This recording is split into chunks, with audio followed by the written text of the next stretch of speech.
ముందు నిలబడలేకపోయింది. ఏ అవమానం కూడా యేసు ప్రభు ముందు గెలవలేకపోయింది. ఒక మాటలో చెప్పాలంటే యేసు ప్రభు వారి యొక్క ప్రభావం మానవాళి యొక్క చరిత్రను సమోన్నతంగా మార్చేసింది. ఈరోజు చూస్తే అక్షరాస్యతకు గుర్తు ప్రపంచం ఈరోజు చదువుకుంటుంది అంటే, అక్షరాస్యత అందరికి అందిందంటే కారణం ఏంటంటే యేసు ప్రభు వారి ద్వారా ప్రభావితమైన వారు సంతోషంగా వెళ్ళి అన్ని ప్రాంతాల్లో విద్యా వ్యవస్థను ఏం చేశారు? ఉచితంగా అందుబాటులోకి తీసుకొచ్చారు.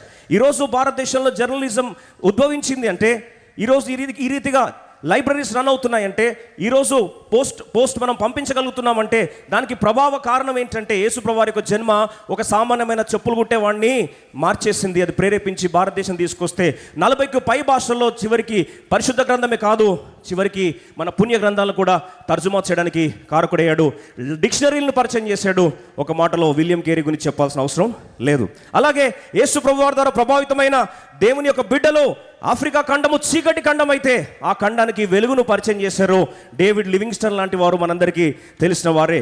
చైనా లాంటి ప్రాంతానికి ఆయన ద్వారా ప్రభావితమైన వారు హడ్సన్ టైలర్ లాంటి వారు చరిత్రను మార్చగలిగితే, ఈరోజు ప్రశ్న ఏంటంటే ఆయన వెళ్ళిన కారణ విశేషం, యేసుప్రభు వారి యొక్క జన్మ కారణ విశేషం చూస్తే అన్ని ప్రాంతాలను ప్రభావితం చేస్తే, ఈరోజు ప్రశ్న అడుగుతున్నాను, ఆలోచించండి.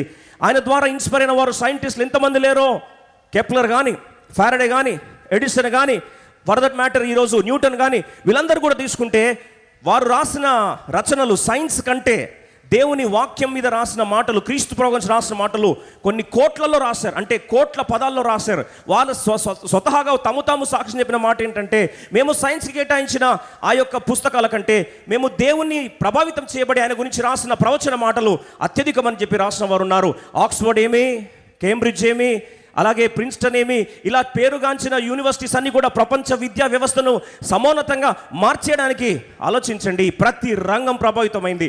విద్యా రంగం, వైద్య రంగం, అలాగే టెక్నాలజీ కానీ, సైన్స్ కానీ, ఏ ప్రాంతం తీసుకున్నా సరే ప్రతి ప్రాంతం ప్రభావితమై ఈరోజు మానవ చరిత్రనే మార్చేశాడు. ఈరోజు అడుగుతున్నాను, ఇంత చేసిన యేసు ప్రభువారు నీ చరిత్ర మార్చడా?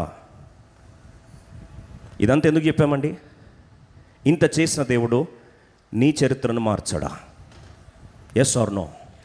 ఎంతమంది అవునంటారండి? దేవుడు ఈరోజు జీవితాలు మార్చును గాక. యేసు ప్రభువారు తన జన్మను నువ్వు ఏ రీతిగా స్పందిస్తావో, ఏ రీతిగా సెలబ్రేట్ చేసుకుంటావో, అలాగే ఆయన ప్రభావాన్ని కూడా నీ జీవితాన్ని చూపిస్తాడు. That's why how you celebrate Christmas matters. How you celebrate Christmas is going to decide how your life will be impacted. నీ జీవితం ఎలా ప్రభావితం అవుతుందో, క్రిస్మస్ని ఎలా నువ్వు స్పందిస్తావో, ఎలా సెలబ్రేట్ చేసుకుంటావో, నీ జీవితం కూడా అలాగే ప్రభావితం అవుతుందని చెప్పడంలో సందేహం ఏమీ లేదు. ఈరోజు 5 క్రిస్మస్ మీకు పరిచయం చేస్తాను. క్రీస్తు ప్రభు వారి యొక్క జన్మను వారు 5 రకాలుగా స్పందించారు. 5 different responses for Christmas. Christmas అనేసరికి మనకు చాలా ప్లాన్లు ఉంటాయి. ఈ క్రిస్మస్కి నేను అలా చేయాలి, ఇలా చేయాలి, చాలా ప్లాన్స్ మనం వేసుకొని ఉంటాం.